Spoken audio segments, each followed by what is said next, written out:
जय हिंद दोस्तों, कैसे हैं आप सभी। आई होप बढ़िया होंगे। आप सबका स्वागत है हमारे यूट्यूब चैनल पर। तो चलिए आज की इस वीडियो को एक नए जज्बे के साथ स्टार्ट करते हैं। सो फाइनली यार अभी आप टाइम देख सकते हैं 7:33 हो रहे हैं। मतलब अभी मैं पढ़ रहा था लेकिन लाइट आ गई, तो चलिए फिर मैंने सोचा स्टडी टेबल पर ही आकर अंदर पढ़ता हूँ। तो चलिए फिर आगे स्टार्ट करते हैं।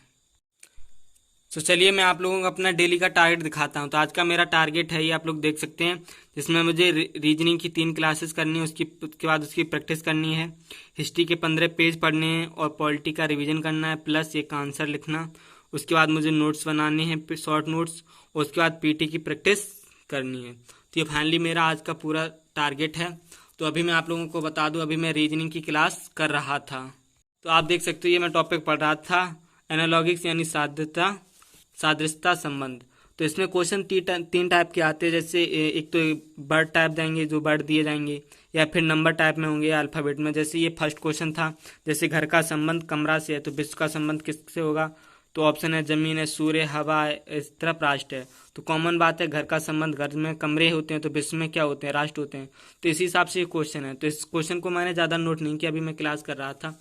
तो इनमें सिर्फ वही होता है, जितनी आप प्रैक्टिस करोगे तो वर्ड सुने सुने लगेंगे, मतलब लगेगा कि ये वर्ड हमने पहले पढ़े हैं। तो इन क्वेश्चनों की जितनी प्रैक्टिस हो, प्रैक्टिस ही करनी होती है। तो अभी फिलहाल मैं क्लासेस कर रहा हूँ। तो क्लास में सर रिवीजन करा रहे, उसे कंप्लीट करने के बाद फिर मैं बुक से कंप्लीट करूँगा। तो फाइनली अभी मैं क्लास कर रहा हूँ। तो आपसे मिलते हैं कुछ टाइम बाद, जब मैं अपनी क्लास कंप्लीट कर लूँगा। अभी आप लोग टाइम देख सकते हो, लगभग 11:06 हुए हैं, 6 PM। तो अभी 11 बजे, और मैं आप लोगों को बता दूं, मैंने वो क्लास कंप्लीट की थी। उसके बाद सेकंड क्लास करा था, जिसमें स्टेटमेंट कथन था, काउजेज एंड इफेक्ट्स का टॉपिक पढ़ना था। तो मैं टॉपिक पढ़ रहा था, लेकिन नेट का काफ़ी प्रॉब्लम आ रही थी, नेट रुक रुक कर चल रहा था। और गाँव में यार जियो की सिम होने के कारण, मेरी जियो की सिम है, तो गाँव में नेटवर्क प्रॉब्लम होने के कारण बहुत ही ज़्यादा दिक्कत आती है। सो यार मैं क्लास कर रहा था, बट नेट की वजह से क्लास भी नहीं कर पाई। उसके बाद फिर लाइट भी चली गई, तो ना मैं पढ़ ही पाया ना कुछ होया। और मैं वैसे भी 12 बजे के बाद ही उठता। आप लोगों ने वीडियो में भी देखा होगा कि मैं भाई 2-3 बजे से 2 बजे के बाद ही पढ़ने बैठता हूँ, क्योंकि शाम के टाइम लाइट 9-10 बजे के टाइम यही दिक्कत करती है। तो फिर मैं जग रहा था, अब नींद भी नहीं आई, तो ना पढ़ पाया, टाइम वेस्ट ही हुआ। तो फाइनली अभी मैं आ चुका हूँ स्टडी टेबल पर। तो अब स्टडी करते हैं। और मैं अब क्लासेस छूटी, क्लासेस कंप्लीट नहीं कर पाई, तो वो मैं 12 बजे के बाद करूँगा, क्योंकि उस टाइम नया डाटा मिल जाएगा और स्पीड भी सही मिलेगी। तो फिलहाल अभी जो मैंने पढ़ा था रीजनिंग का, तो उसकी ही प्रैक्टिस करनी है। तो चलिए फिर उसकी ही प्रैक्टिस करते हैं।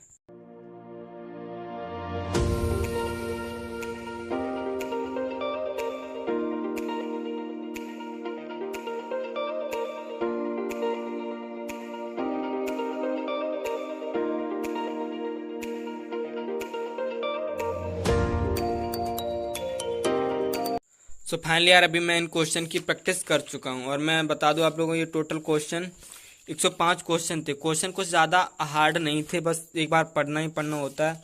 और कुछ क्वेश्चन टफ भी थे। तो जैसे मैं आप लोगों को एग्जांपल में 1-2 क्वेश्चन दिखाता हूँ। जैसे जैसे यही वाला क्वेश्चन ले लिए। जैसे दिया गया है, जिस प्रकार अच्छा का संबंध बुरा से होता है, उसी प्रकार मीठा का संबंध किससे होता है। सीधी सी बात है, मीठा का उत्तर सेकंड खट्टा हो जाएगा। तो ये क्वेश्चन नॉर्मल लेवल के, तो ऊपर हार्ड भी क्वेश्चन दिए गए थे। जैसे ऊपर दिया गया, जैसे क्वेश्चन नंबर 26 में दिया गया, जो रबर का वृक्ष से संबंध है वह रेशम का किसके साथ है। तो ये रेशम का कीड़े से है। तो इसी प्रकार से क्वेश्चन थे, बस प्रैक्टिस करनी थी। इनमें दिक्कत ये जाती है, कभी किसी स्टेट की राजधानी दे देते हैं, या किसी देश की करेंसी दे देते हैं। जैसे उस देश की बस करेंसी है, तो उस देश की क्या होगी। तो इनके लिए हमारी जीके भी अच्छी होनी चाहिए। तो फाइनली यार मैं इनकी प्रैक्टिस कर चुका हूँ। टोटल 105 क्वेश्चन थे। और मैं आप लोगों को टाइम दिखा दूँ, अभी 12 बज चुके हैं, जस्ट अभी 12 बजे ही हैं। तो सहयोग ये हुआ कि टाइम भी सही मेरे कंप्लीट हो गया। तो 12 बज चुके हैं। अब 2-4 मिनट बाद मैं अपनी क्लास कंप्लीट, जो छुट्टी हुई मेरी हैं क्लासेस, उससे कंप्लीट कर लूँगा रीजनिंग की। उसके बाद फिर आप लोगों से मिलते हैं।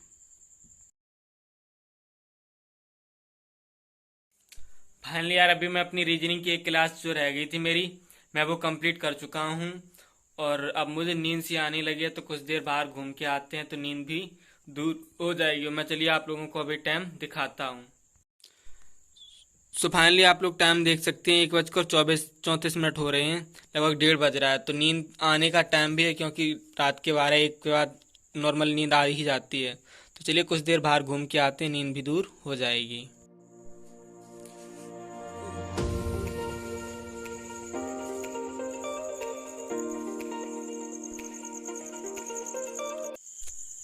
तो फाइनली आप लोग देख सकते हैं कि चंद्रमा ऊपर दिख रहा है। ये कुछ मेरे घर के साइड से पेड़ खड़े हैं, इसलिए पेड़ की साइड से दिख रहा है।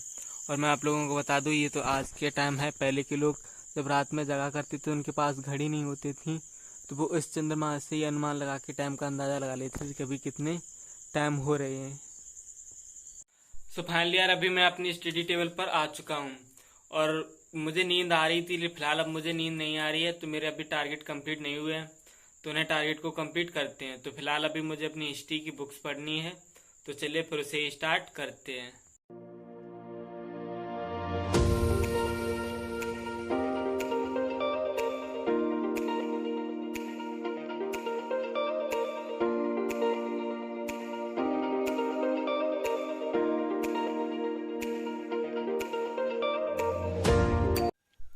सो फाइनली यार अभी मैं अपनी हिस्ट्री की रीडिंग को कंप्लीट कर चुका हूँ, तो चलिए फिर इसे यहीं बंद करते हैं। सो यार अभी मुझे अपने पॉलिटी के नोट्स का भी रिवीजन करना है, तो चलिए फिर रिवीजन करते हैं। और मेरा टॉपिक है संघ एवं राज्यों के बीच प्रशासनिक संबंध। इस टॉपिक का मुझे रिवीजन करना है, फिर इसका एक आंसर भी लिखना है। तो चलिए फटाफट इसका रिवीजन कर लेते हैं।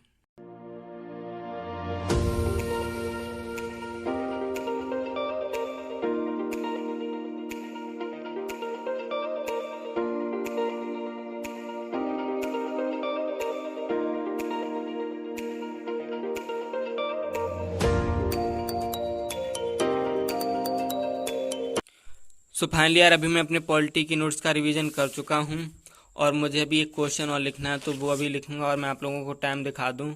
अभी 3:11 हो रहे हैं और मुझे अभी एक क्वेश्चन भी मेरा पेंडिंग में, उसे भी इसका आंसर लिखना है। तो चलिए फिर उससे आंसर लिखते हैं और मैं आप लोगों को अभी दिखाता हूँ कि क्वेश्चन क्या है।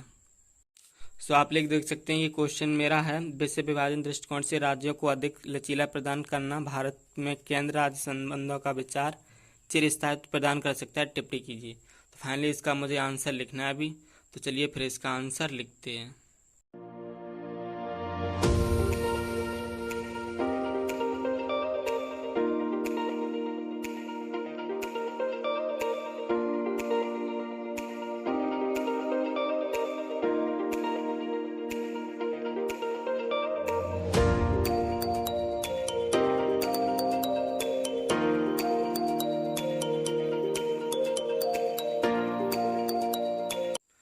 सो फाइनली यार अभी मैं अपने क्वेश्चन का आंसर लिख चुका हूँ, तो चलिए फिर आज की इस वीडियो को यहीं पर एंड करते हैं और मैं आप लोगों को अभी टाइम दिखा दूँ। सो फाइनली आप लोग टाइम देख सकते हैं, 4:09 हो रही है। तो यार मुझे क्वेश्चन का आंसर लिखने में काफ़ी ज़्यादा टाइम लग गया, क्योंकि समझ ही नहीं आ रहा था कि स्टार्टिंग कहाँ से करें और क्या क्या कंटेंट लिखें, जबकि मैं एक बार रिवीजन कर चुका था। तो मेरा भी मानना दोस्त यही है कि अगर आप ले एनसीईआरटी पढ़ रहे हो तो एनसीईआरटी से ही क्वेश्चन का आंसर लिखना स्टार्ट कर दो, तो धीरे धीरे ही प्रैक्टिस में आ पाएगा। तो चलिए फिर वीडियो को यहीं पर एंड करते हैं और कल मिलेंगे एक नई वीडियो एक नए जज्बे के साथ। अगर आपको वीडियो पसंद आई हो तो लाइक कमेंट शेयर कीजिए तथा साथ साथ चैनल को सब्सक्राइब भी कर लीजिएगा। तो मिलते हैं कल एक नई वीडियो के साथ।